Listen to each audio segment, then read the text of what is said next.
Services Committee meeting to order at, what's that, 10:48.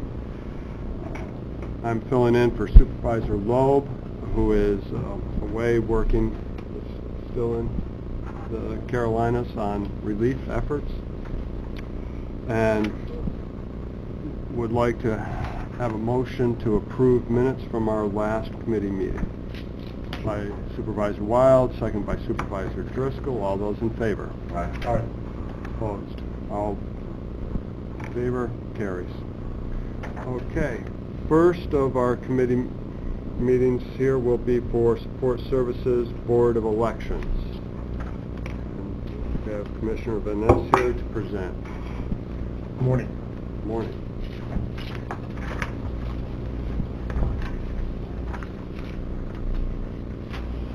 I'd just like to say that Beth, my counterpart, isn't here today. Her mother had some rather serious medical issues going on, and Beth had taken the day to take care of her mother. And we were originally planned for Thursday, as we all know, and then it got jumped to Friday, and she had already taken it. So that's why I'm here by myself today. But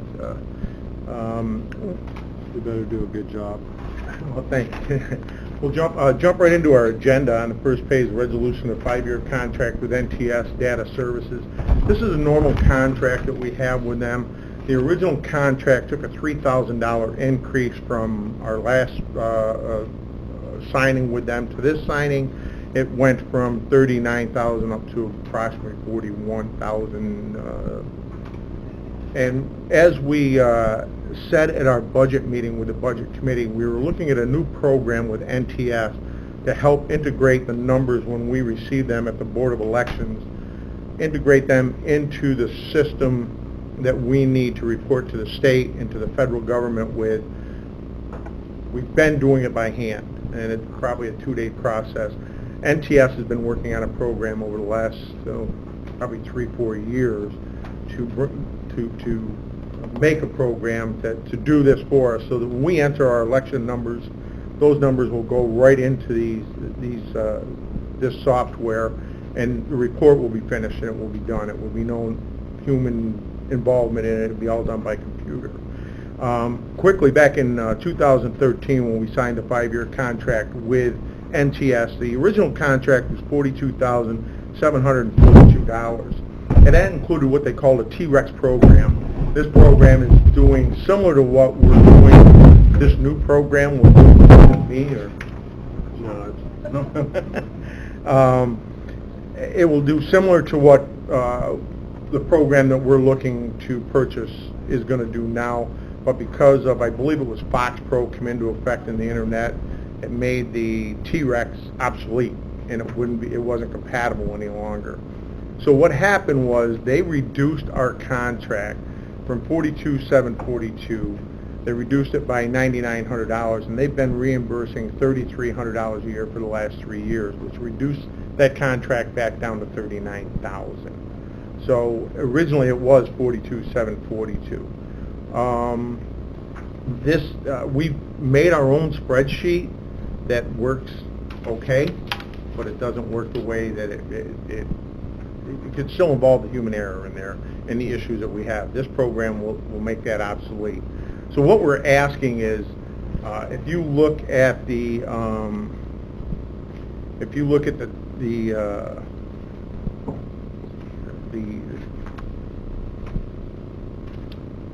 contract you'll see in here, it's for $48,000 and $48,620.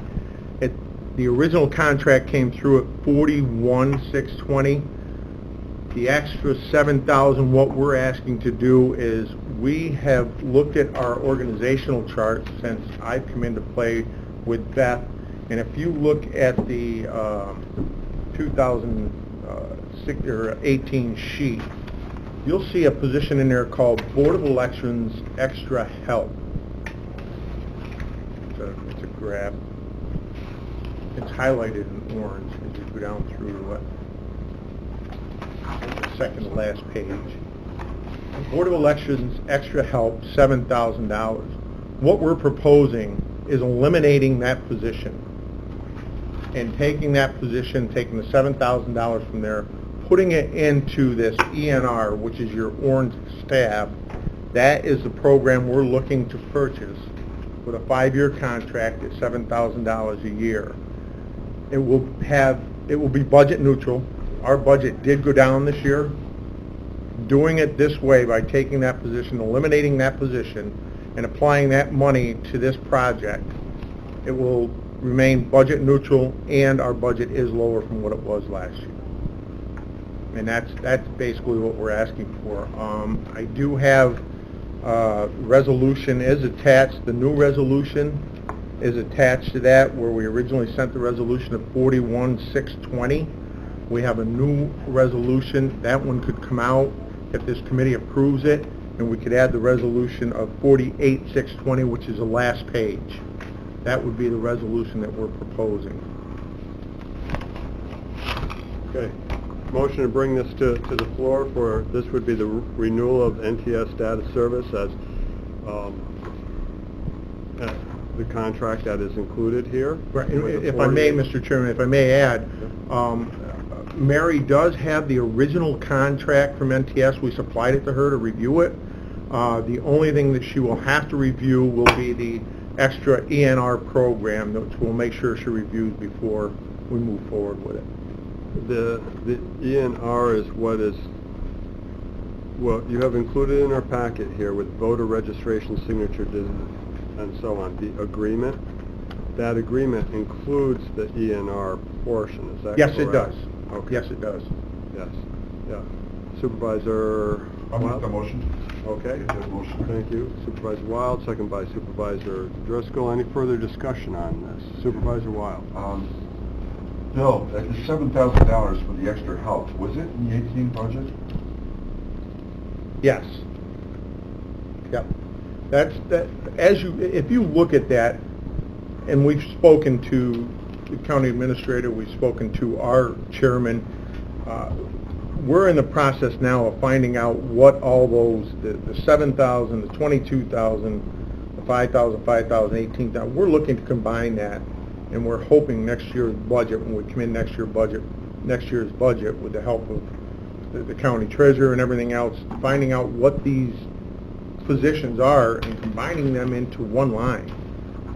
We don't understand right now why there are so many lines. It makes it more difficult because our inspectors don't come out of the city, they come out of the miscellaneous, but this is our extra help that we bring in around election time. So hopefully next year we can make it a little simpler than what it is, but this was last year's budget, yes.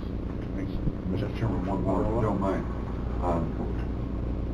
I don't listen to a lot of news, but some of the news I have heard, there was a bunch of hackers that got together in Washington, D.C. about election data security.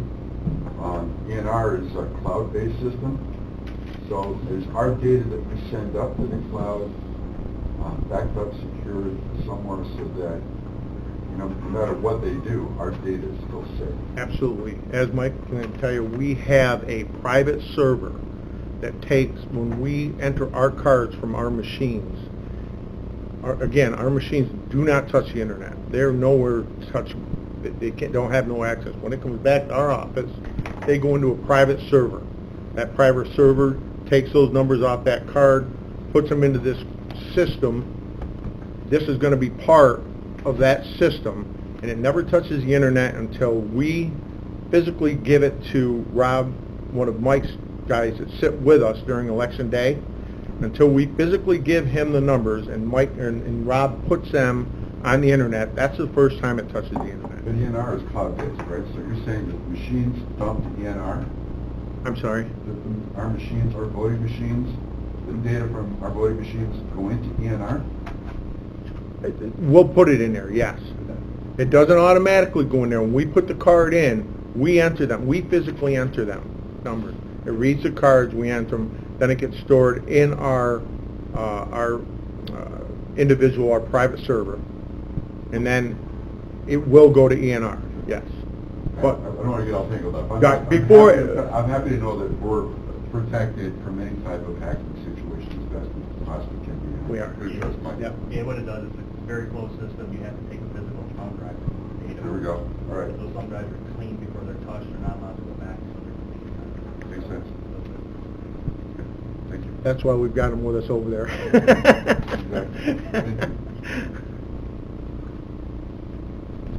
Any further discussion? All those in favor? Aye. Opposed? Motion carries. Thank you. This is, we spoke in budget about, it's coming that time where these machines that we have are going to need to be replaced. And they're anywhere from 10 to 12 years old, depending on whether they are the BMDs, which are the accessible machines, or if they are what we call the ICP, which is just a normal scanner. We did have some breakdowns that we had to have an emergency meeting on to get approval to have them fixed.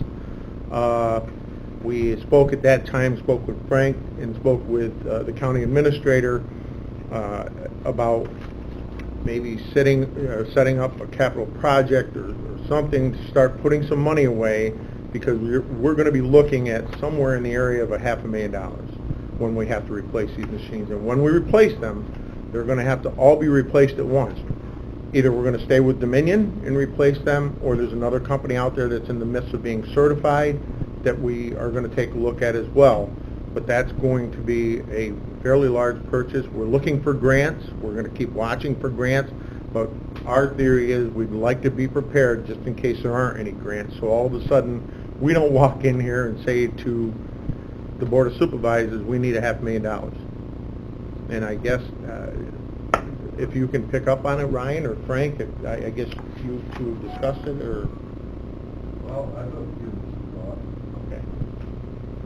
I don't want to increase the 2019 levy for the conferences. I think there's two votes in the budget. Consistently, you have money left at the end of the year. Okay. You got 421 and 439. I would anticipate you have $20,000 Okay. at the end of the year. Okay. I would propose that the committee transfer that to capital project, but also Okay. I mean, Good. Sorry, Frank, I didn't hear you all. Is this out of the 1450 budget code you were saying? yes, And which line items?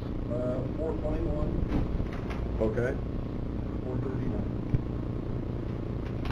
Okay, thank you. Hey. That gives us $50,000 for 2019 without time to research the grants and money to do the city. Seems fair. I mean, it's a way to start, and I think it would make it easier down the road if grants don't come through. There's no guarantee that they're going to, but it might lighten the load a little bit by starting that way. That's fine. Okay, So how much are we talking about this year? 69,000? 9,000? Well, the problem is you can't, these numbers that you currently see in here are the numbers that are originally given to us, and if you go back and you check the monthly readout that the Treasurer's Office will supply for you and where we stand on each budget code, you have to be very careful looking at that, because the Board of Election, remember, our elections aren't until September and November. And our biggest boost, I can tell you right now, the primary election, which was a very small primary, it was just two parties, cost us over $13,000 in inspectors. Now, in November, which is going to be, you can almost double that. That's going to be $26,000. It's going to come out of that line, out of that 439 line. Okay, so these numbers that you look at right now, it's nothing saying that those are going to be the numbers at the end of the year, but I agree with Frank. There are some funds that are probably left at the end of the year that, I mean, if we can transfer them to a capital project to help, I don't see a problem with that at all. So perhaps in December? Now, I would say that we can get back to the committee in December. Okay, And we'll pretty much know. what Okay. we have. good. Yep, that would work. That'd be fine. Thanks for planning ahead. Okay. Bill, what was the estimated for replacement of all machines? Just Well, and again, until the state certifies there's Dominion that is certified, and they're certifying a new VMD, which is the accessible machine, and then there's another company called ES&S, which is another machine that is coming out to get certification. They expect to be certified the end of November, and they're saying the machines are roughly going to be around $10,000. Now, having said that, with the amount of machines we have downstairs, we have reduced districts and made them smaller. So we're not going to need as many machines as we have now, but we're very rough estimate, basing it on the $10,000. We're saying $500,000. 500,000? Yeah. Okay. So in 10 years, we can get to that, at this rate. So, thank you. Supervisor Wild? Mr. Chairman, so in 10 years, are these current machines still going to be alive, or are we going to have to replace them in 4 or 5? Well, to be perfectly honest with you, these current machines that we have right now, we just redid our insurance for our budget, and I think they dropped our insurance. We've been told the machines aren't worth anything. We won't get anything on trade-in. They're metal. They're working. I mean, after the repairs we've done, everything's fine, but we don't want to basically get caught out in the cold with all of a sudden 8-10 machines go down. The good thing is we do have some spares that we've been working on. These machines, probably in the next 2 to 3 years, I would say, are probably going to need to be replaced. So $70,000 isn't quite enough. It's not quite enough to, I mean, depending on what grants may come out, who knows, with the state or the federal government, especially with HAVA, Help America Vote Act, you may get some grants that come out there, but I can't say definitely. So, I mean, and that's why we're bringing it to the table now to say we've got to line our ducks up here somehow, so. So Bill, following that same line, do we have a maintenance contract with our current supplier, or we just, if I recall correctly, we're doing it not under contract, but as needed? Exactly. And would it be more beneficial for us to do something under contract to get this kind of quick response time, a certain guarantee of performance that would mitigate any kind of risk that we have by trying to push these out, you know, beyond the 2 years or so to 5 or 6 years, so that we can, you know, build up a higher reserve? Don't hold me to the exact numbers. It was either $24,000 or $27,000 a year for a service contract. Back when they bought these machines, I wasn't here, but from what I understand, they opted out of that. They took the original 5-year warranty that came with the machine. After that 5-year, they opted out of it because we had techs that could do a lot of this work. But some of the integral parts, the inside parts, our techs can't do because of state contract. As we explained, by law, these parts have to be replaced by Dominion because they have to testify in court if something goes sour with them. So if we get into a preventative maintenance contract, as you're going to be looking at, it was either 24 or 27 when they were bought. I don't know what it would be now. You're almost, my feeling is you're prolonging the life of the inevitable. This is going to happen, and it's just. I understand that we're prolonging it, but it's a matter of building up enough of capital reserve so that we can easier pull the trigger on the new machines a little bit easier, the less of an impact on our budget. So I mean, we can sure enough look at the math. We just look at the numbers. We can sure enough call them and find out what a 5-year. I don't have a problem calling them and saying what would a 5-year preventive maintenance program cost us per year to prolong the life of these machines. It's a guarantee that we're going to be able to make it through whatever election cycle we have. Sure. I mean, I don't have a problem bringing that back to committee once we look at it by any means. Thank you. So, Bill, on the bottom line of your budget between the 2018 and 2019, you're pretty much holding steady. We've aren't you? reduced. Yes. Right. Good. Any other questions on the budget from the committee? If not, Bill, Okay. thank you Thank very you very much. much. Okay, thank you. Have a good day.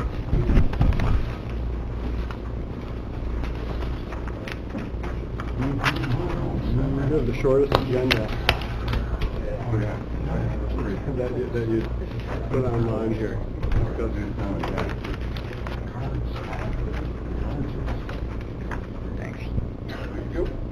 Next up is information technology.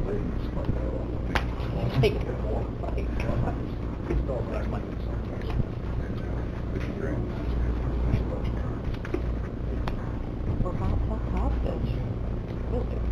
On the agenda is review of the budget. Michael Colvin presenting. Thank you. Morning. Our budget is usually pretty simple. There's nothing changed in the budget itself, except two little things. Just keeping the budget same, but asking for an extra position next year for a support person, and then looking to see if we could revamp our website.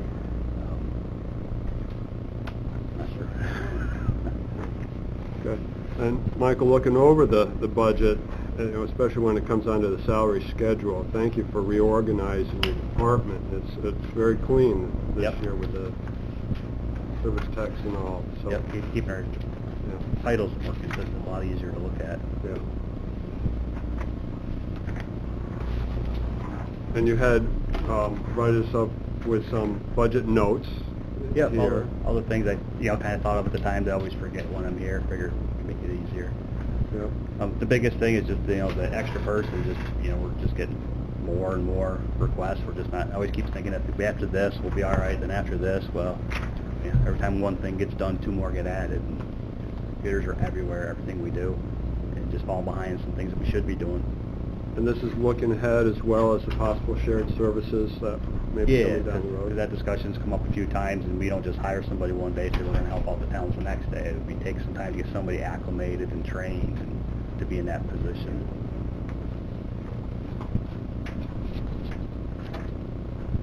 And the website redesign, that is... you're Yeah, that's the planning- biggest thing, the years have been talking about how to get us to the next level. We've reached a level we can get on our own. Now you get into stuff that's really specialized, and you'd have to hire a staff of people, and it just wouldn't be worth it, whereas, when you get something all done, you accommodate all new devices nowadays, tablets, phones, and computers, and more interactive with the public, things that we're just not doing now. That we just can't get to that level, that if we want to get there, then we need to go out. And it's kind of, when I first brought it up before, I threw out the number of $80,000, because that's the first person I met with local counties are using. Then I kept looking, I found another guy come in with the exact same thing for $30,000 with a bunch of towns and counties working on it too. So, but it would be a request for proposal, but I went, dollar-wise asking for the guy who's already shown me a price at that range. But I don't see it directly in your proposed budget. Is it there? I'm not sure how, I did it during the budget time, I don't know where it shows up. What, asking for $30,000. Was I supposed to do something like that? Oh. I thought it fell under the request line somewhere. So it's not in there, Frank? I don't think, no, we haven't added it. No, it's my understanding that's on the list of potential additions or subtractions that could be made in the budget officer's column. Okay, so the budget we have before us does not have that listed. It would be one of the .4s, wouldn't it? So, Yes. Okay. Yeah. Supervisor Sokol. Thank you, Mr. Chairman. And that, I'm assuming, includes the personnel as well, correct? The additional spot, or the additional... Budget. That's not included in the budget as well? Correct, right. They're just out there for requests, so the budget doesn't show any of that, the new person or the website. Those are on the hope-to list. So I'm okay with that, but obviously you had your budget meeting and the budget team decided we're okay with it? We're considering it. Okay. Well, at this point, then, I would like to move that one and move it on to personnel. Make a motion to move it on to personnel. Oh, okay, there's motion on the floor, first by Supervisor Sokol, second by Supervisor Wild, to move to personnel the request of the IT department, considering another full-time position. This would be considered, do you have a title for that position? Yep, computer help desk technician number 1. Number 1? Yep. Okay. So motion a second, discussion. Supervisor Wild. Thank you, Mr. Chairman. Mike, your budget is held steady, right? You have a couple of additions that you'd like us to consider. What else are we missing, right? So I'd almost like to say, if we give you $100 grand, we're going to invest some money to save some money in the future, next year. Is there anything that you have that's kind of creative that's out of the box that you felt like you wanted to bring up, but these other things were more important? I think the extra help is the biggest thing, because we don't do as much preventative maintenance as we should be doing. Super simple things, like a computer sits there, it's a little vacuum cleaner sitting on the floor, and it's sucking in everything, it heats up, and it's going to quit. There's performance problems, and it's going to quit. And if you don't clean those out, they don't last as long. and it's super simple, just clean them out, well, you'll get a couple more years out of them. And if we could put more time into that with just the ton, would help, we would save money in that range. Because that's how, like with the reserve fund, we're putting it out to buy it only when needed. Well, the longer that equipment runs, the longer that money sits there and builds up. And that So this request for the additional staff. that would be the biggest, that's gonna, I think, save us in the long run with the equipment maintenance. Could I ask a question regarding the motion? Is the motion to approve this position effective January 1st or effective earlier? Supervisor Sokol? What? I don't know, I think, Would it I be, know. is it to create a position? Yeah, that this was a request for a new position that's tied into the 2019 budget, and I think that under normal circumstances, we would handle it through the budget process, which is what, unless you're proposing to create the position earlier than January 1st. You need the help, Michael, right? Yeah, we have a temp right now that's gonna carry us through the fall. We're getting us all caught up right now, so we're, even if we were to approve a position, by the time we go through civil service, it would start till January. So I get a little lost in some of the processes we go through, but I guess if it's approved and we can start the process, we'd have somebody to start in January. But if we don't even start looking in January, it'd be a few months before we get somebody. So that my motion should include right now then. So that way it's all set for the 2019 budget, correct? Is that what I understand?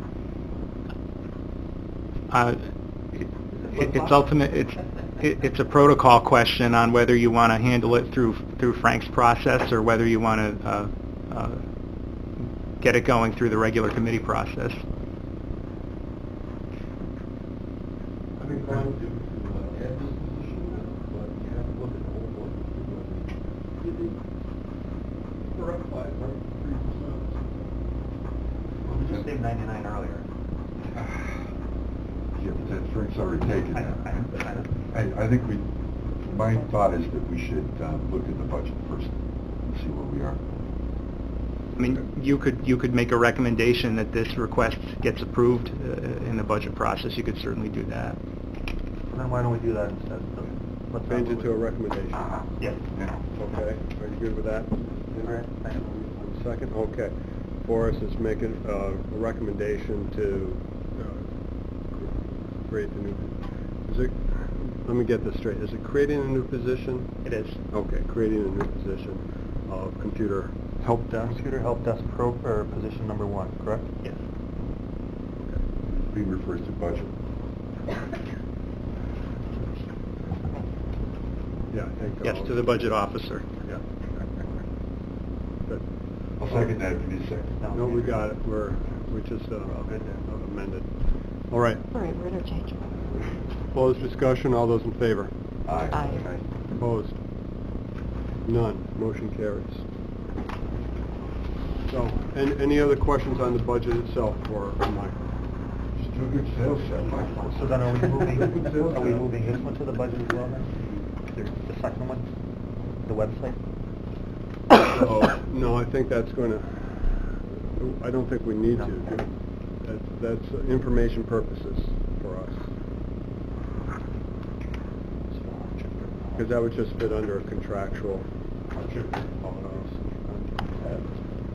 I think we're gonna be all right because we have our temp that's carrying us through the fall to help out with a lot of things. We'll always survive.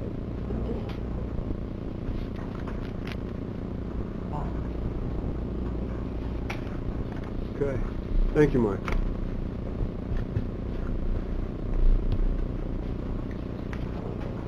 Next up is purchasing. Ms. Butler.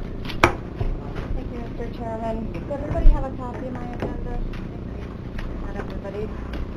I actually have 2 budgets that I'm proposing. The first one is the stock room, basically a legacy cost from when we closed that down in 2010. The only thing in that budget is the employee benefits, which covers the retirement of that employee, and I have no control over that number. So, kind of is what it is. And if I may point out at this point, this is a legacy cost. So with every position we do create and fill, at some point there is a legacy that comes along with it. I know on our town budget we have more retirees on health insurance than we have active employees on health insurance, so that, our budgets increase over the years through all that. Just wanted to point out the effects of our decisions. The good news is our office took off all the responsibility of that stockroom, so you're saving a lot more money on the other side. Thank you for doing that. The other budget is our purchasing budget. Not a lot of changes this year. The biggest increase you'll see is with regard to employee benefits, and that's because my purchasing assistant is opting in for health insurance this year. She was the new employee that started in February. She did not need health insurance this year, but she is opting in for next year. We were able to reduce contractual expenses a little bit. I kind of transferred money around where, with the consolidated purchasing, we looked at where we were spending more money, where we could save on money. So that's, those changes are the result of that analysis. Other than that, not a lot of huge changes.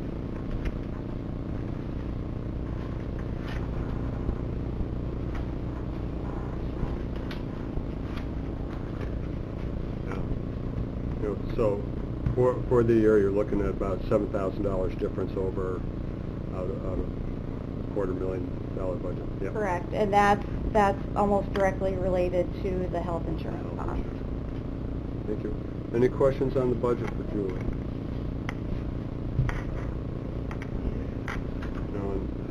As we get our reports for what purchasing saves the county overall. Right. And those are going up. I'm getting usage reports from our vendors, and it's actually a lot higher than I originally anticipated. So Supervisor Beatty would like to have a meeting in November, and hopefully I'll have more accurate information. And the towns need to do their part as well, don't we? Very much so. We're working on that. Yeah. It's gotten better. It's gotten much better. If no other questions, thank you, Julie. Thank you.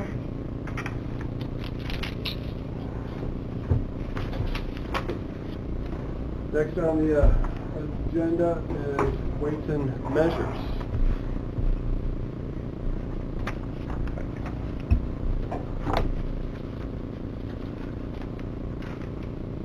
Thank you.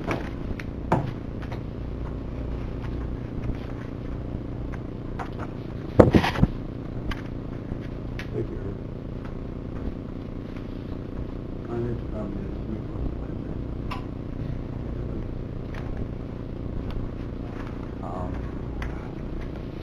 Basically, it's approximately $30,000 less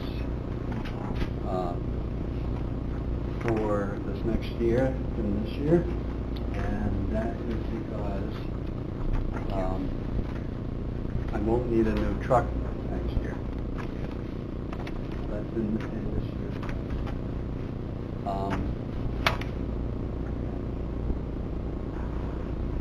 It's all kind of laid out. The biggest difference is the amount of revenue that I've estimated for next year. This year there was a new position, a part-time position. It was a former state inspector who had retired from the state. I had worked with him for the last 14 years, and his job is to go out and do package checking, pricing accuracy, inspections, and he has brought in more money than we're in fines.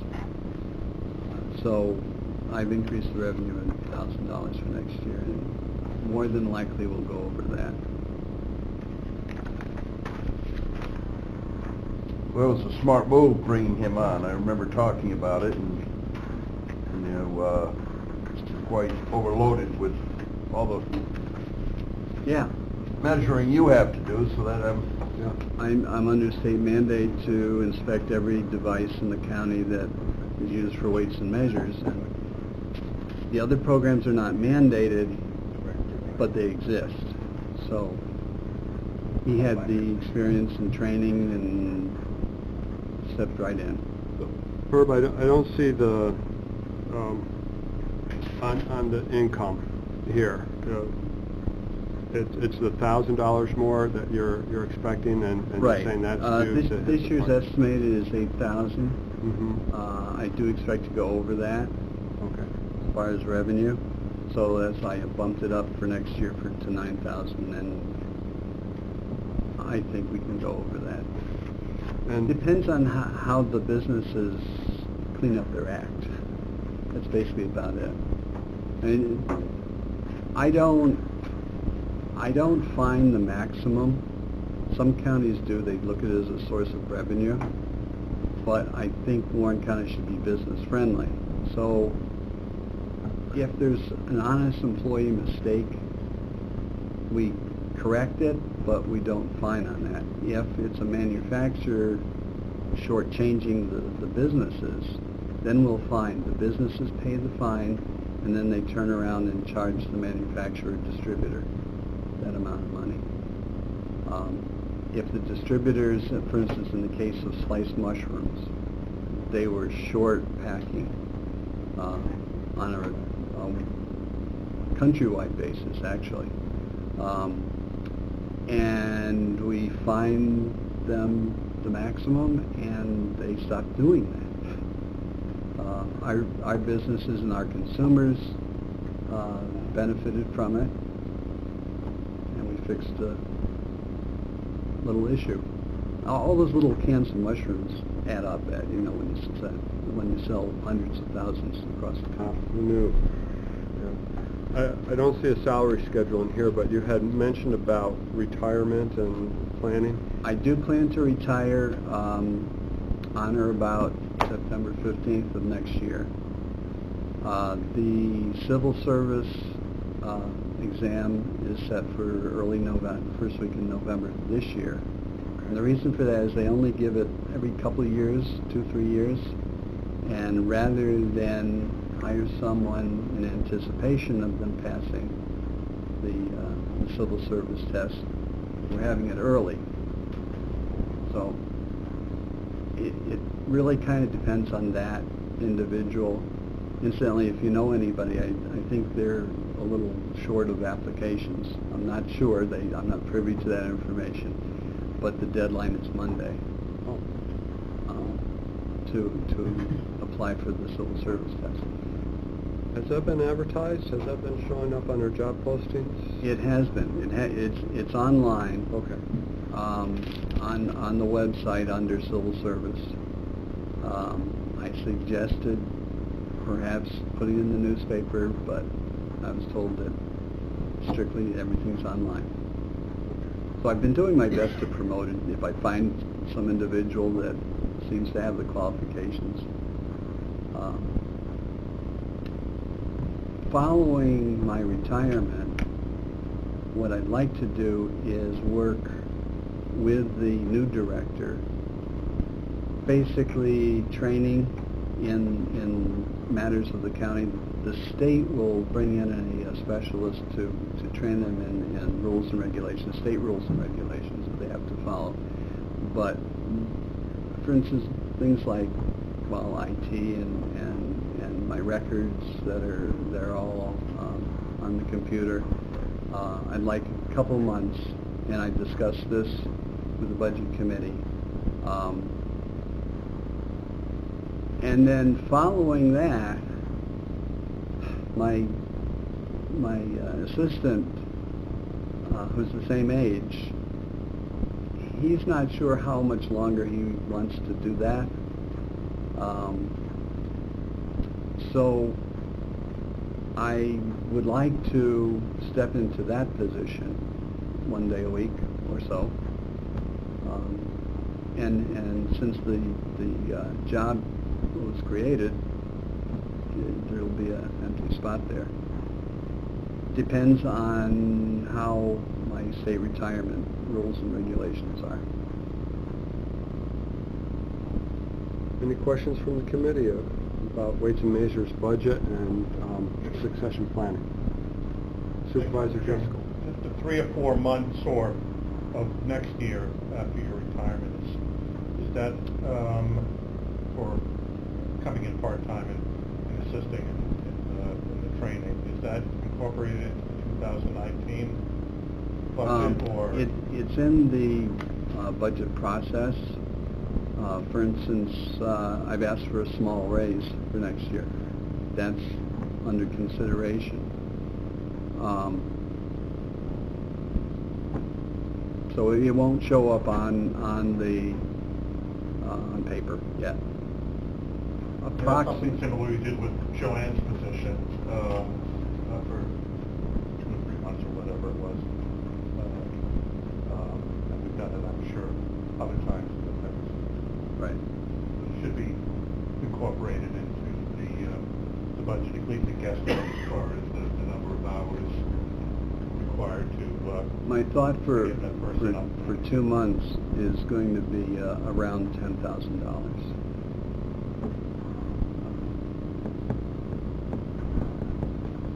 Thanks. Right, thank you. There's no other? Thank you, Herb. Thank you. Did we run out of room? Everybody has one, I passed them out earlier. Yep. I lost it, but it's here. Somewhere.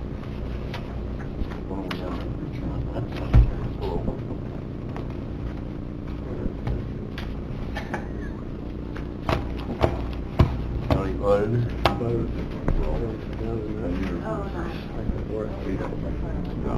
Support service. Okay. Agenda. Got it.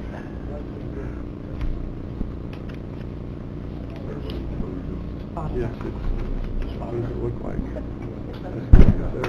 Like that. I get one? No. It was on your file. It was It's in there somewhere. I know. Okay, thank you. We have our county auditor, Carla Sherman here. Would you like to present your budget? Yeah, mine's pretty simple. The only thing that's really, that I added, that I hadn't had in my budget for as much in prior years, is I wanted to increase my travel, education, and conference budget line to $1,000. I had it at $300 last year, and that's because I do go to a conference once a year, and I'm also looking to test to obtain my designation as a certified internal auditor. So that's why I increased that line. Everything else is pretty consistent as what it's been in the past. Okay. And Carla, with that certification, does that allow you to internally audit the county more, or? It's training. Yeah. It's saying that I've completed a certain amount of training that will help me in my current position. Doesn't really allow me to do anything more. It just lets me do what I currently do better. That includes the increase in membership and dues too, that's part of that process? That,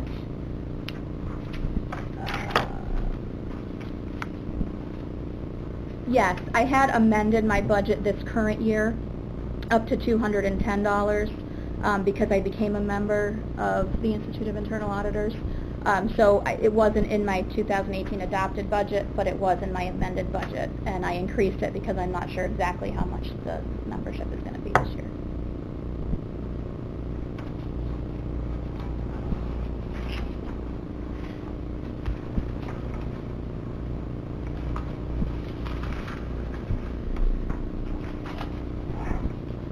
Any questions of the committee? County auditor. Supervisor Wild. I know we need an auditor. I'm wondering if you would be able to put together a report sometime in the near future about things you found that were identified as a problem and how we fixed them. So we can just get a sense of how we're continually improving the process. Okay. Is that something we can talk about? I don't want to burden you with more. Is value what you do? But I'm just curious if we get a better sense of what's happening in the process, where are we finding problems, Mhm. what are we doing to not only correct that, but also to do almost like a best practice, Mhm. so where the other department heads, here's something we found, Mhm. pay attention to this also. So that's, in a nutshell, what I was looking for. Okay, I can put something together. Mhm. Because you do play a valuable role. Thank you. No other questions on the budget? Okay.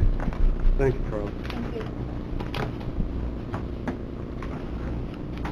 Next up was county clerk. Thank you very much.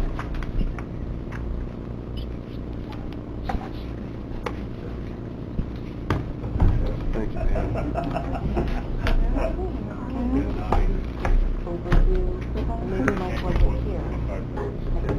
People give us a really good overview of what, the last meeting, maybe you weren't here. She answered that. If it wasn't then, it was August. It was recent. Well, good morning to you. The county clerk's budget, actually, we have 4 that we will go through. The first 2 are obviously the major operating budgets for the county clerk's office. In our contractual overall, there's very minimal change in this year's request. The area that I really do want to call your attention to, very importantly, is our revenue. Now, if you look at our budget analysis that the county treasurer's office just put out, the codes for revenue for the clerk's office are showing, of course, that we will meet and most likely exceed the budget amount for this year. And that's been pretty much where we have stood. This year, in looking at the 2019 budget, there is an area that is very important to us. It is called mortgage tax. It is the local mortgage tax. So I call your attention not only to that portion of the budget, the revenue, but also to a slightly amended agenda. In that agenda, on the amendment, I have addressed, I hope to address, some facts about the mortgage tax and what we're facing. Local mortgage tax is set to expire on December 1. We had this discussion in our budget review. It is something the county administrator's office, the budget officer, the county clerks, and I'm sure the county treasurer have been looking at very carefully over these last several months. To date, we are, the legislature did not renew our local tax. That amounts to approximately $900,000 a year in revenue.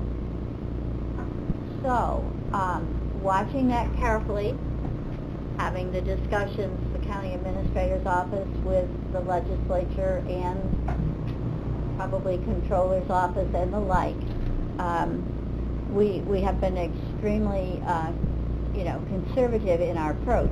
Typically, our mortgage tax revenue is high. It's actually 2 questions. So Pam, if it's $1,600,000 projected, but out of that, about $900,000, are you saying, is Yes. comprised of our local share? Yes. Okay. Thank you. That particular tax, as you see it under 1256, is both the local tax and the what we call the additional tax. They both come in about the same amount. There's a slight Okay. difference, minor. Okay.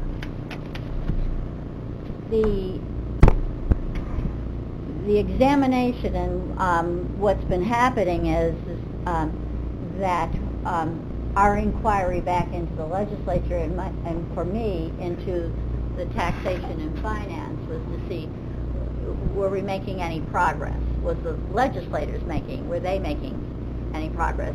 I was hearing that it was in the assembly that it got stalled, something, for whatever reason.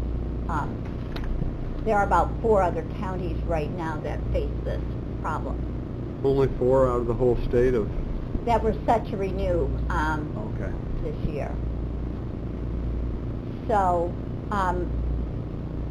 my discussion with taxation and finance is this at this point. They are not anticipating a return to session before December 1. You might hear something different about it, but that is what tax and finance is saying right now. Okay. So because of that, we would expire on December 1 and would not be able to collect the local tax. So, Okay, and there's no way it could be retroactive? that is a question we do not know. Okay. There is a view, and most, I believe, the county administrator's office and our own county legislatures in these various counties, in speaking, will find that there's a hope that they would, or an expectation that they would go back into session and renew this in the first quarter of the year. Okay, thank you. Supervisor Bramer, did you have a question? Well, I think she just answered it. I was wondering if it was a problem for the whole state, but it sounds like it's just something related to us and the 3 other counties, and we would have to wait till next legislative session.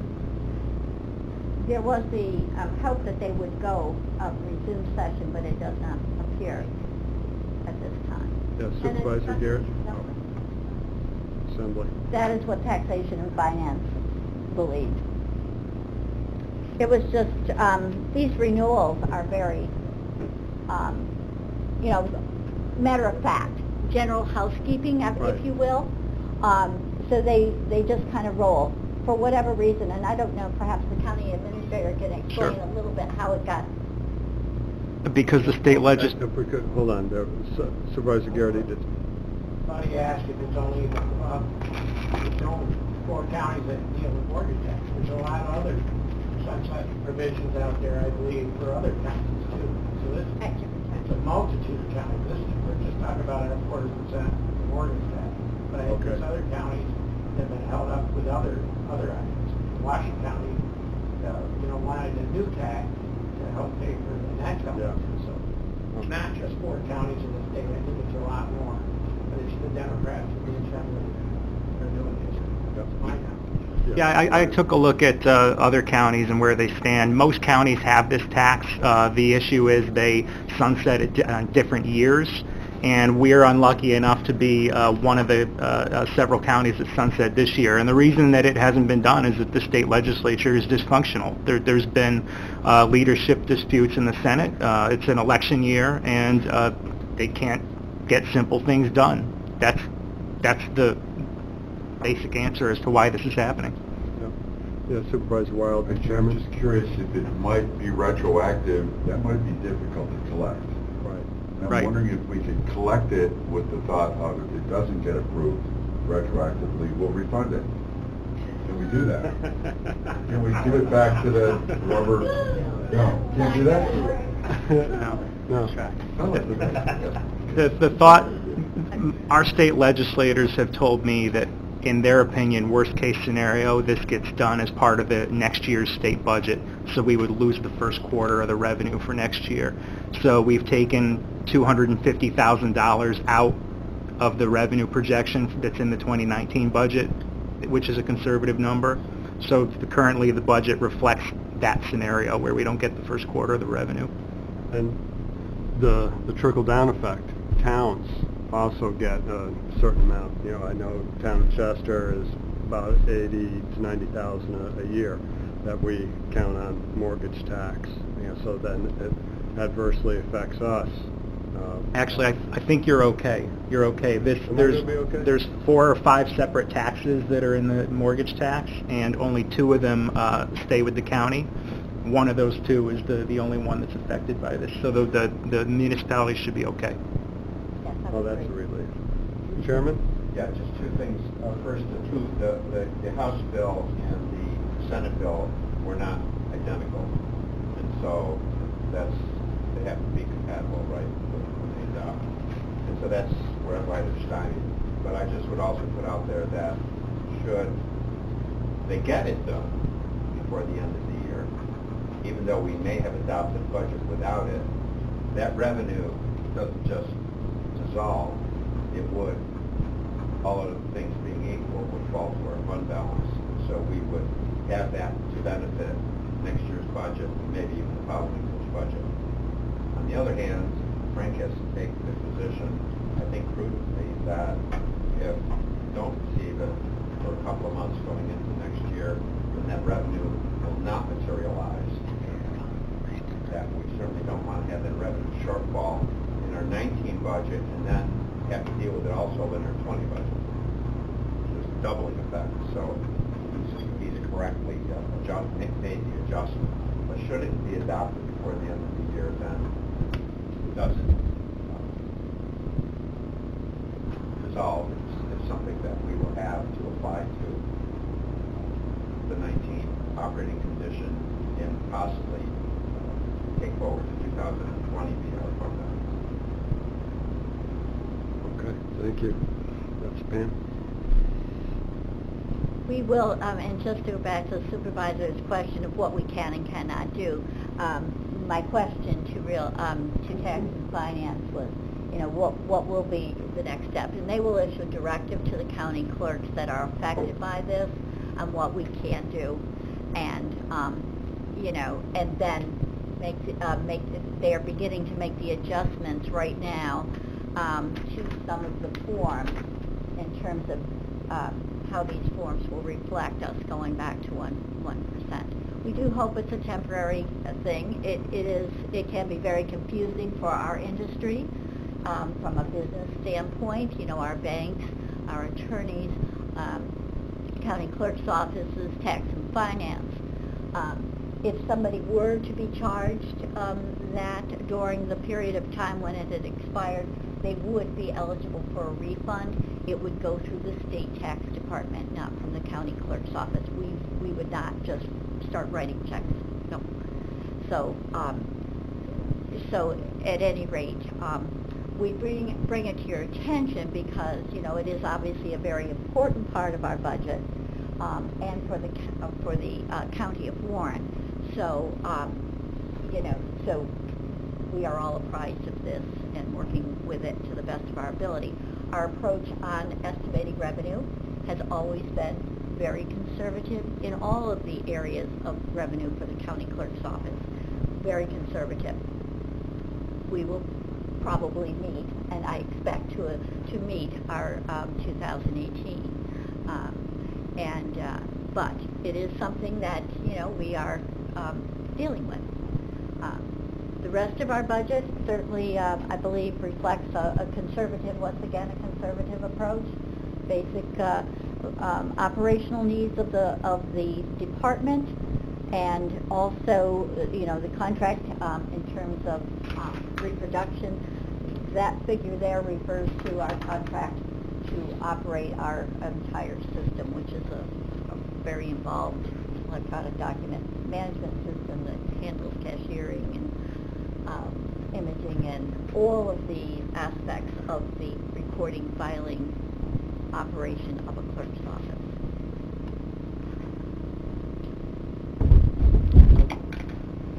That would be the county clerk Pam? budget. One thing, so on your point one there, oh, sorry, no, it adds up. Never mind, go ahead. So that is the county clerk, and also that is the one that has the greatest number of employees are under that particular code. The other budget that is obviously integrated into the operation of the clerk's office is the public records. There are 4 employees, I believe, over in that area. It is obviously a smaller budget, but I think the one area that you will see in public records, is the operation of the record storage center and the function that we provide to the county. It has always come under the county clerk.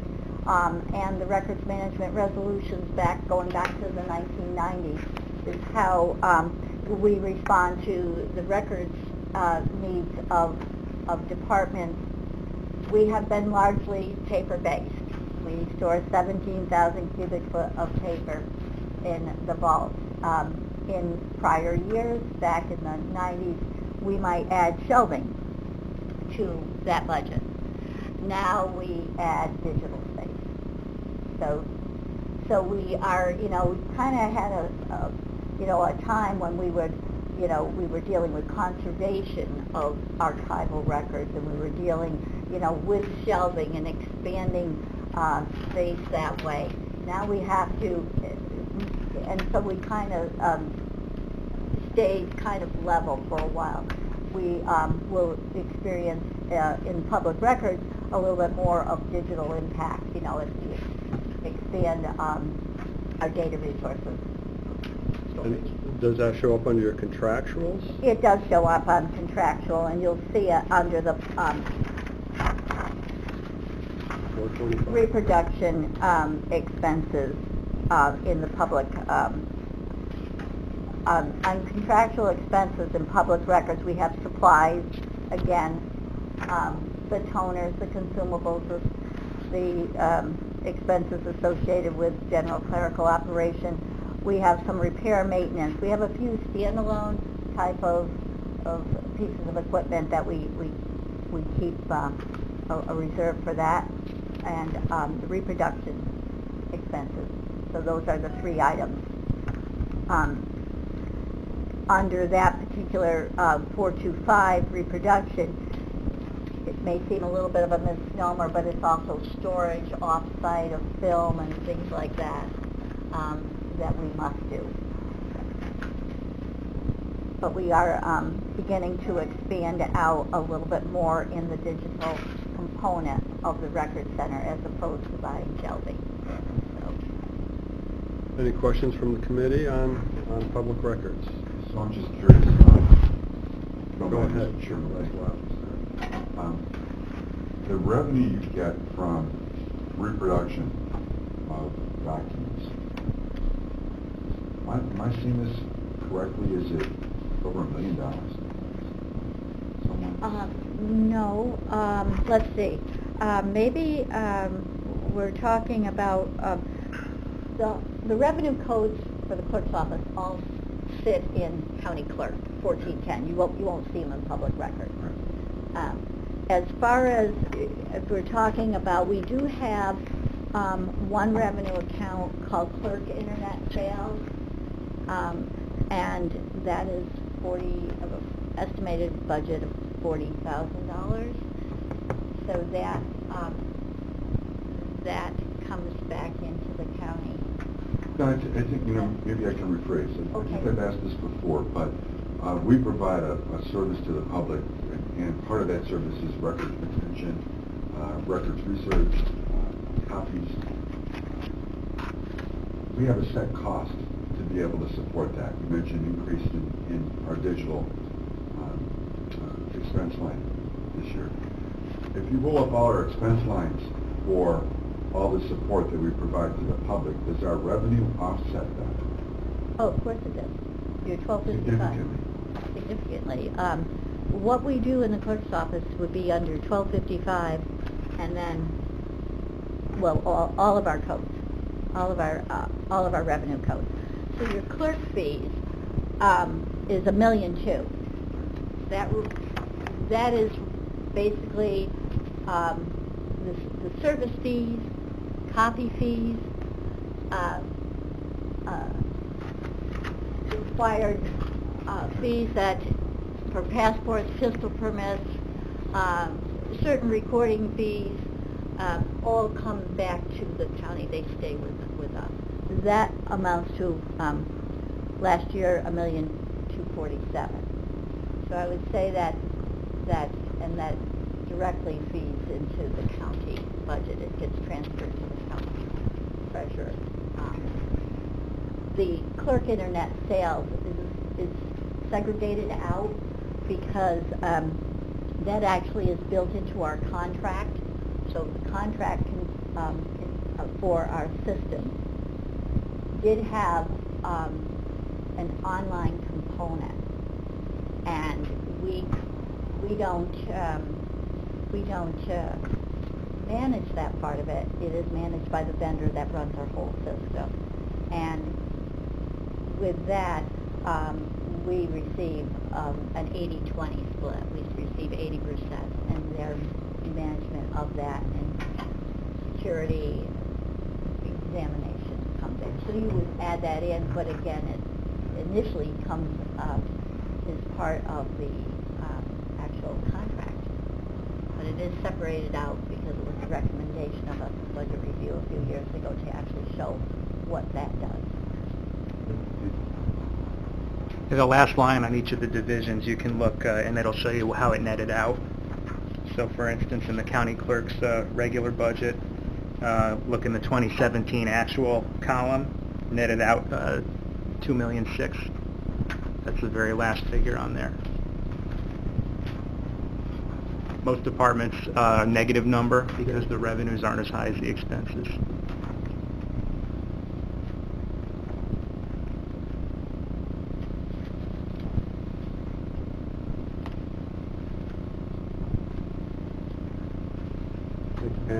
Next. There are two, the historian's budget, the historian's office is a part-time position in the county of Warren. Stan Sanfrano operates that with tremendous outreach into the towns and local history activities. It's a very small budget.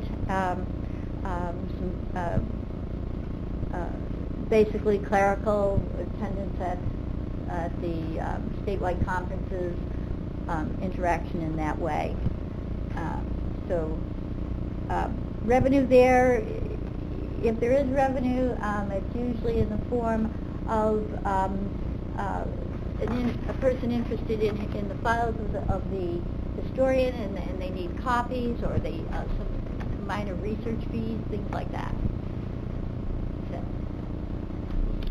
but he's done a great job in being out there. So we appreciate him very much. Any questions on historian? Okay. Next. And the last one is, you're going to see it as a zero budget. This is records management. It is actually, basically, I would say, a one-time deal for us at this point in time. It was a grant that we wrote and were awarded for digitizing our county court criminal files. So we're doing about 45 years worth of those. And so that project is underway now. It is fully funded from the state. To us, the vendor is in place. If there is, we'll be invoiced for the work that's done, probably November, December, possibly roll over some of it, if it's unused. There's a PO out on it now, so it's sitting there as a whole purchase order.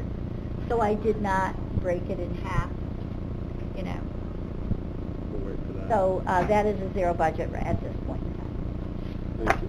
And have they started on that, did you say? Yes, we've been doing the prep on it, and the first 90 cubic foot, which is about 180,000, will be underway on October 1, so Monday. Good luck with it. Thank you. Appreciate it. Any other questions for the county clerk?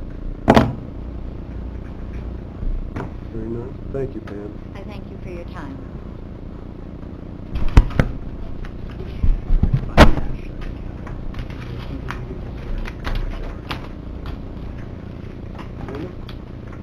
Would you like that? Sure. Next up will be the clerk of the board. I handed mine out. They should be on the table. My budget has several different codes. Most of it hasn't changed, but I did, if you look on the back of the agenda, there's a summary sheet that shows what has changed. It's on the back of the first page. So in the legislative board, that's the board's budget. We did increase reproduction expenses by $400. That's the increase in the charge of printing the annual proceedings book. Data processing and internet fees went up by $5. That's the amount that was provided to us by IT. We don't really have much say over that. 437 consulting fees, we're increasing that by $2,500 because this year we didn't put any money in that code at all this year, and we just got a bill for $2,500 from Environmental Capital. They do the consulting for the required annual reporting for bond agencies. So what happened was in 2017 we didn't pay anything, so in 2018 we didn't put anything in, now we just got a bill.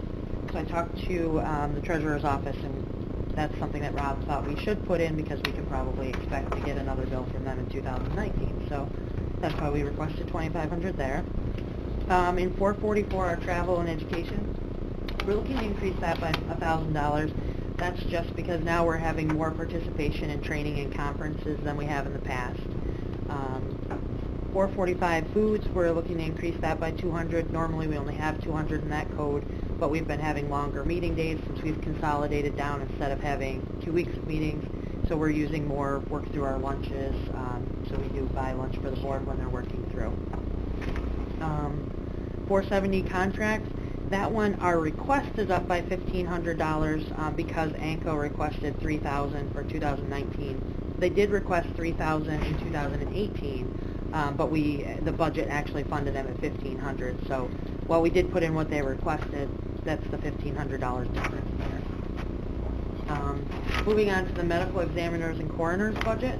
That one, we're decreasing that budget by $110. They have a membership that we've been funding at $110 forever, but no one's used that since 2013.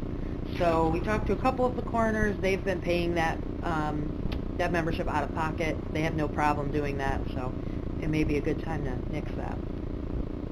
Under unallocated insurance, that decreased, I should say, by $26,895. That's the amount that's given to us by self-insurance. We don't do anything but put that amount in the budget.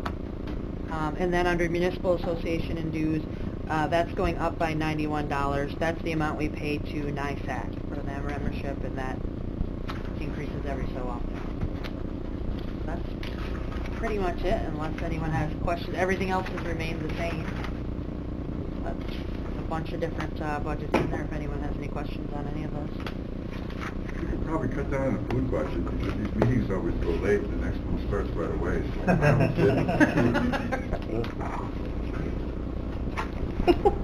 And thank you. This was nice to have a summary of and Easier an to keep track. explanation. It is. I like that. You know, I thought the reproduction expense was for all the paper that we get at our meetings here. No, luckily that doesn't all come from my budget. Okay. Good. Any questions for the clerk of the board? Okay, hearing none. Thank you, Amanda. We'll take up county attorney. Thank you. Thank you, Mary. I think We went out of order. every couple of years, Amanda's budget should be increased for all the time she spends walking people like you through something. Right? Every other year or whatever. They do a lot more bigger. Yeah.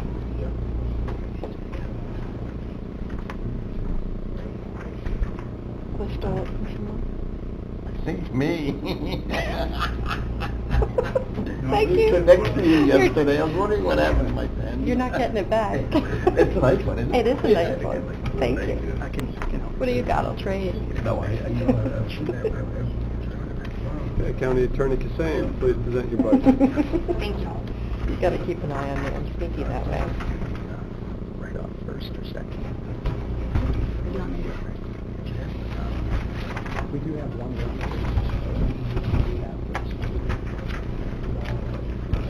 Remember that. Let's, we have one agenda item, as you'll see here, new business item. Oh, wait, where is it? It's not on here. No wonder I couldn't see it. Okay. So it's just another Westmount write-off that the board would need to consider. Tom Clements emailed us probably about 2 weeks ago at this point, and he said that the resident for Westmount is deceased. The party who signed her responsible party agreement is also deceased. He couldn't find any estates for either of them, and he did say the statute of limitations is going to run on September 30th. So I talked to Ryan about it and I talked to Tammy about it, and she also tried to track down some Medicaid stuff, and she's here to tell you about all the steps she took to try to get this debt as well. So if the committee wants to, it's something that we would probably need to write off. Do we have an amount? We do, $11,271. Okay, from Westmount. Okay, Tammy? As far as the Medicaid plan, what Mr. Clements thought was a possibility, a long shot at best, but a possibility is if we could track down the original Medicaid application, it might give us some clues as to if there were assets. He didn't think there were going to be any. There's no land, there's no purchases, none of that. So what I was able to do is contacting our DSS office here. They were very, very helpful.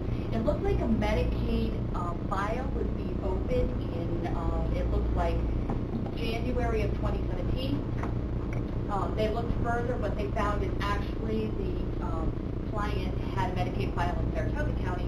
Our file was not going to open until February of 2017. The client passed before our file was going to be open. So they had no Medicaid app on file here. When I called Saratoga County Office of DSS, understandably, I can't get a copy of an application for them because of HIPAA rules and things like that. We'd have to have a consent. I'm not going to get a consent. The client has passed, the responsible party passed prior to the client passing, so the chance of me getting a consent form from anyone to pursue that on a long shot at best was pretty slim. Okay, so we're looking for a motion to... write off $11,271 of Westmount debt. Anybody like to? Supervisor Sokol, second by Supervisor Wild. Any further discussion? Hearing none. All those in favor? Aye. Opposed? None. Motion carries. Thank you. Okay, so on to my budget. I was going to start with the revenue. It went up to $118,000 this year, a little over, and that's coming from when we do the foreclosure process. Our office has to get title searches on all the property, so if a taxpayer comes in and pays their taxes off, we also charge them for that abstract. I worked with Mike Swan, the treasurer, to come up with an estimate on the amount of money we would get this year from the abstracts, and I believe that number was $69,400. The rest of that revenue comes from Bob Usey, head of probation, has submitted a grant request to the state to cover half of my second assistant county attorney salary. I hired him primarily to do raise the age and all of our family court work, so that's how we're justifying the grant from the state to pay for half of his salary and benefits. So my revenue did go up. Moving on to my expenses. Sorry, Mayor? Yes. Mary, using that grant, is that grant a perpetual grant that's going to pay half the salary forever, or is it just this year? The state law currently says that any additional costs related to raise the age are going to be reimbursed 100% by the state. And the state could always change the law. But right now, that's the law on the books. And if we remember listening to public defender and others, probation, there's other positions that are also involved in all the raise the age throughout. It's having quite a big impact on it. Okay, so moving on to my expenses. I left furniture, office equipment, supplies, repair and maintenance, telephone, postage. I left all of those the same as this past year. If you look at postage, it's $22,000. I just wanted to make the comment that that's all for foreclosure expenses, and we just never know every year how many properties we're going to have in the foreclosure, so I just left that the same. The subscriptions I reduced from $7,000 to $6,100, and that's really because most of us in the office now use online. We don't use books anymore, so we don't have to replace all the law books in our office. Our membership dues, we left that at $1,500 just because I'm finally going to have a fully staffed office of attorneys. The data processing, I have to leave that at $1,800. That's because we have a certain database that we use every month. That's the cost of the monthly subscription. So that I just kept the same. Unfortunately, we're locked into a contract for 5 years on that. We have started working with IT to come up with a program that we can do in-house free of charge. Advertising, I left at $6,000. Again, that's because of the foreclosure proceeding, and again, we just never know how many properties we're going to have for that. Our consulting fees, our budget last year was $100,000, so I reduced that all the way to $30,000, and that's because we're going to hire that new position in our office to do all the abstracts. We used to pay a contractor $80,000 a year for that, and now that we're doing that in-house, I reduced that by $70,000. But I did move $25,000 of that over to legal and transcript fees, and that's only because I'm anticipating we do something with the railroad next year. So I wanted to leave a little bit of money in the budget to cover those costs. Miscellaneous fees and expenses, I also left the same. And then I increased the mileage, education, and conference $250. And that was to meet our multi-year projection, and that's also, again, because I'm hoping to have 3 attorneys for the entire year. That's it. Supervisor Bramer. Thanks. Regarding your office being fully staffed with 3 attorneys, I have a question about the need for that 3rd position, given that the current person in that position is not an attorney.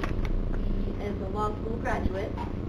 And I would like to know, first off, if he has signed an oath or has been sworn in as the 2nd Assistant County Attorney.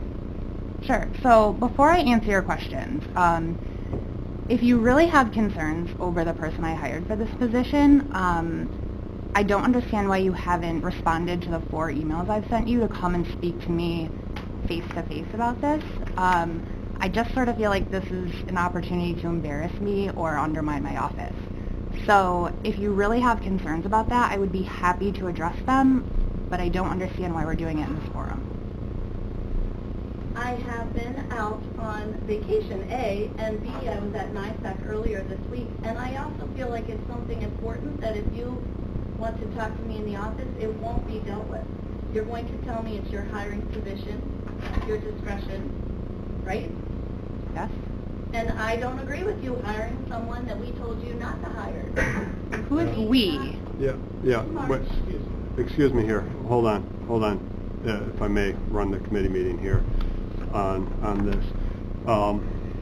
Ms. Bramer, state what's at issue. I do not think we should have a 3rd attorney in that office, so I'm suggesting that we delete the 2nd Assistant County Attorney's position. Totally, so that there would be 2 positions within the county attorney's office. Correct. And if you recall, when she was hired, she told us she could run the office with herself and 1 assistant. And that's how it was historically, except for a short time when we had someone during Brian's tenure. Okay, thank you. Supervisor Merlino? Yeah, I only got one question on this. I'd like to ask the county administrator, looking into this situation, how does he feel about this? I hate to throw it on the other lot, but I don't agree with this disclaimer, but I just really want to know.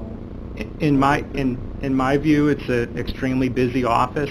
They're playing catch up. I think they could use the other position, and the reality is there's going to be additional work that office has never had before that's related to raise the age, and this position has been intended to spend at least half time doing that. Thank you. Okay. Supervisor Garrity, did you have something? Yeah, I mean, I take issue with her, Supervisor Bramer saying that we didn't approve it. It went through personnel. It went to the full board. If you remember at the full board, Mr. McGowan made a motion not to pay an intern, but leave the salaries of the 1st and 2nd attorney higher than what the county attorney had asked for. So this has all been approved through personnel, through the full board of supervisors.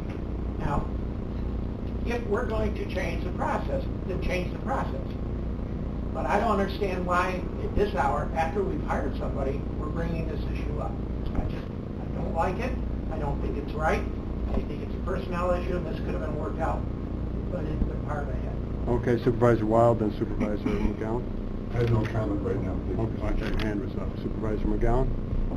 Yes, and that's true. I will, I want to agree with Mr. Moore. I think I, back in March, did put a kibosh to it without really knowing all that I have, but since my time here and becoming more and more involved in seeing the workload of what's going on, and with knowing with the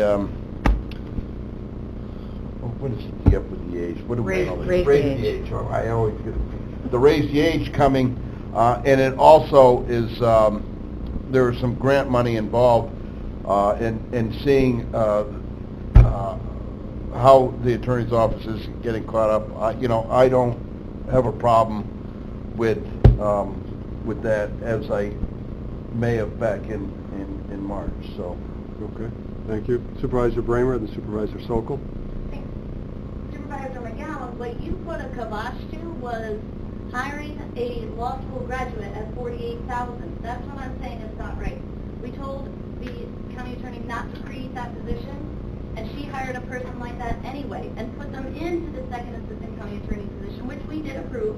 I do get that at $60,000. So we have a brand new lawyer, who's not even a lawyer yet, getting paid $60,000 when a normal salary range for a person of that experience level is $45,000. And if you look at our other attorneys in the public defender's office and the district attorney's office, you will see that that's the range, not $60,000 plus. Now, part of that problem was we eliminated the lesser position, so the option was hire him at the higher. Supervisor Sokol, then Chairman. Thank you, Mr. Chairman. I was just curious how the process was vetted in budget. I was just curious how this worked out in budget. I mean, obviously you guys had discussions about this position. It didn't? Okay. I know it was approved by the board. Yeah. Chairman? Well, I mean, the department head came to us to restructure the department, to move forward in a certain way, and we said no. So she moves forward with the organizational plan that she presently has.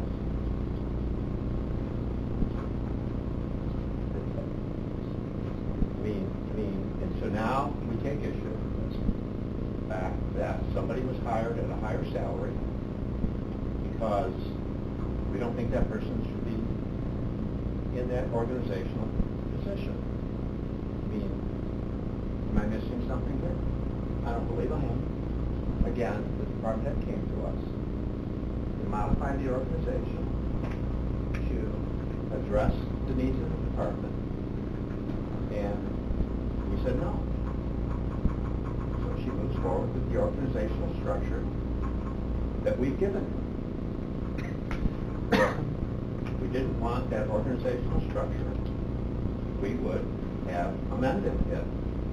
If we didn't want that organizational structure funded, we would have unfunded it. That's how county government works. Not just with the attorney's office, but all departments, including yours, Mike. You have to hire people that are qualified. You know, so we have so I think anything that really short circuits that, I think is, in terms of county government as a whole, is unwise. I'm asking you to consider it during the budget process. This is a normal thing that we do. We just did it for several of the other people under support services. Do we hire a new planning director? Do we do this? Wait the measures guy? I'm asking it as part of the normal budget process.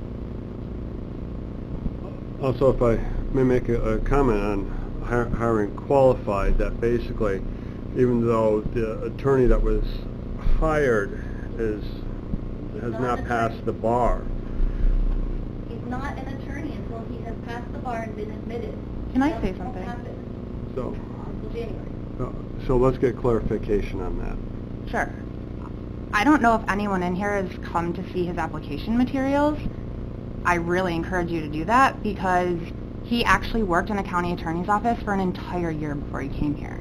So I would actually argue that he has more experience when he got here than I did or Amy did.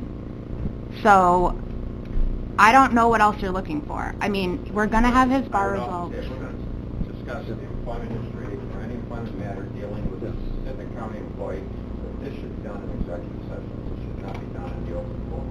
That is absolutely wrong. It's unfair to the employees, unfair to the process. Okay, because this did just start out as a budgetary item. Supervisor Hogan? Isn't this really a personnel issue? Yes, it is. You know, and I think it's in front of us as a budgetary item here. You know, Supervisor. Oh, I'm stretching my arm, I just thought. I've spoken. Supervisor Sokol. Thank you, Mr. Chairman. Claudia, what is the name of it? It's practice order? The practice order, Practice yeah. order. So Mary doesn't ultimately, have- he has to pass the bar, and then whatever checks go through, and I don't think we'll find out until February. But at that point, if he's all cleared, then he's all good, right? We'll find out before October 20th. Okay, so if he does not qualify, then what? We'll have to have a further discussion. Okay, yeah, okay. Okay. So it's like hiring provisionally for a CSEA exam. Good for that. Okay. Okay. Not hired.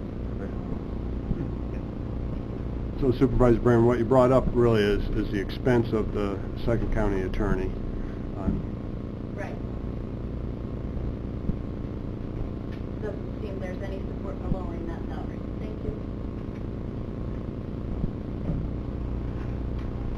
Did you finish presenting your budget? I did. Okay. Any questions for the county attorney on the county attorney budget? Hearing none, we'll say thank you, Mary. And last but not least, county administrator, and he's leaving the room. Oh.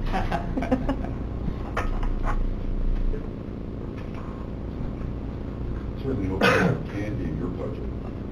Oh, I think you're going to be happy with that in my budget.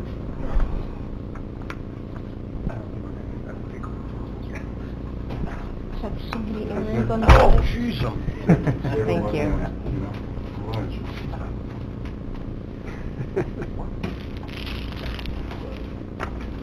So heavy, it just fell to the ground.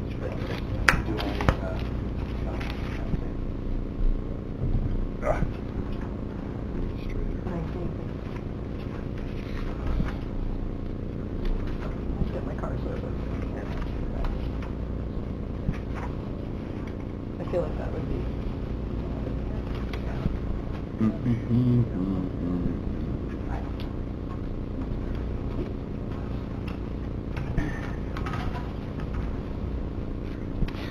Okay, so there are several divisions in here. The first one is my administrative office, that's 1011.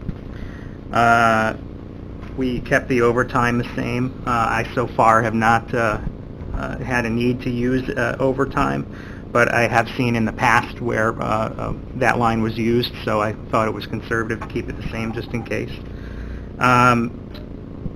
On the contractuals, I decreased wherever I could, dropped supplies by 200, dropped telephone by 50. This is all based on looking at the prior year expenses for the past 3 years.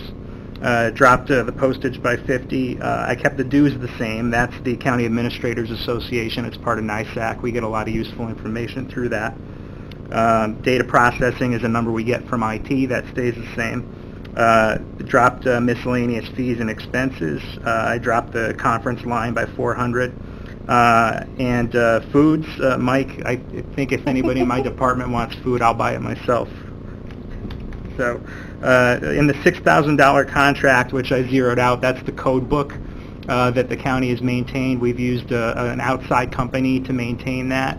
I think that our staff is more than capable of maintaining that on their own, and I think that it will be an improved process rather than, you know, when the board changes a policy or adopts a local law, we have all of the written material as to what those changes are. So why do we need to send it out to a company? Wait for the book to come back, have our staff make sure that it lines up with what we know we did. We're going to handle it all in-house, and we're going to put it online on a secure, in a secure manner so that our department heads and county employees can access it. We don't have to print out all these books, and it'll actually reduce staff time, I believe. So that $6,000 we're going to take out. Any questions on the administrative budget before I move on? Yes. Supervisor Bramer. Thank you, Chairman. I heard you mention about the NISAC. Yes. I don't know if this is an appropriate time to raise this, but I talked to someone at the NISAC conference who mentioned that we should consider joining the National Association of Counties, particularly because the president right now is from Warren County, and it would be really kind of neat. I'll throw that out there. I really don't know how much it is. I think it's $2,000. We could take a look at that. Sorry, $210 per resident.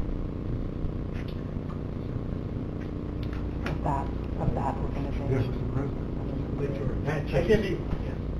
Pat Chase is the president. He's been president for a while. And he will go up with the National Association. That could be carried out through the clerk of the board. And it's on, looks like On the radar. it's on the radar to join the National Association. Thank you. Yep. Ryan, on the point one, so it's an increase of 46,000. Yes, that's the Kevin Garrity discount, which is no longer in effect. I'm sorry. That does not reflect. We have. You'll see our employee list. We are all out of unit, so that reflects our current salaries. Okay. Thank you. Next. The next budget is the mailroom, which we oversee. I believe we kept this virtually the same. These are the increase is due to contractual salaries as well as benefits, but you'll see in the contractual expense lines we dropped it by $1. So, but these are pretty much in line with actual expenses that we've seen. Questions on mailroom? So, and mailroom duties. It's essentially all of the inter-office mail as well as mail that comes from outside. We have Connie Van Ness who works downstairs. We'll sort through all of that and get it to the proper departments. It takes a few hours every day to go through that. When Connie's out, Christy or Leslie will do it. Thank you. Mm-hmm. Next is the print shop. This nets to zero. The first page shows the revenue, $73,450, which matches to the expense. These are print jobs that county departments order up through our print shop, and we bill them the cost.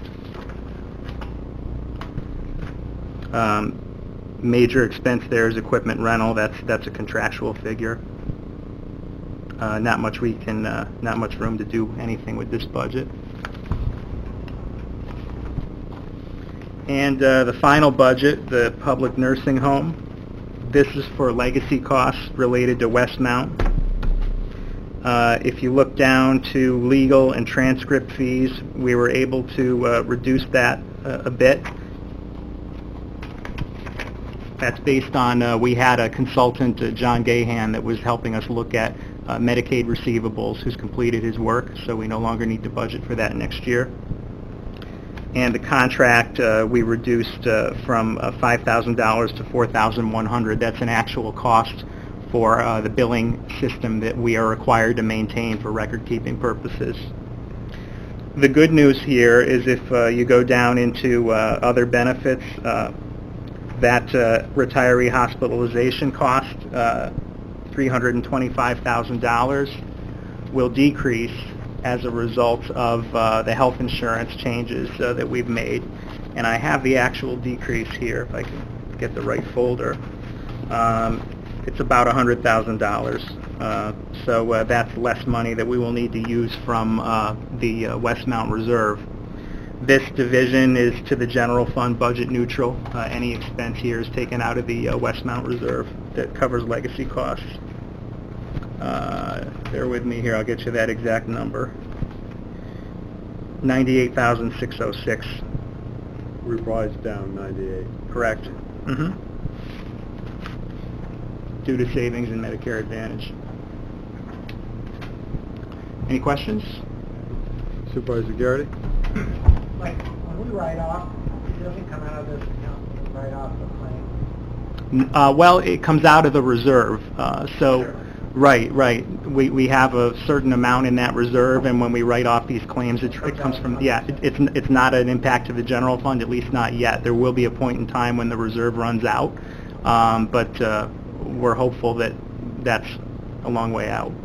And we certainly increased that distance by what we did with the Medicare Advantage. But in that reserve, it's booked as an account receivable? Yes, when we write them off, they're booked as receivable. Right. Any other questions for the county administrator? Thank you. Welcome.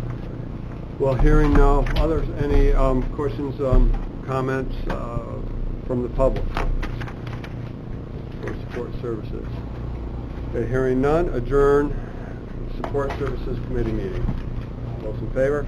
Aye. Thank you, Craig. Good job. 45 minutes.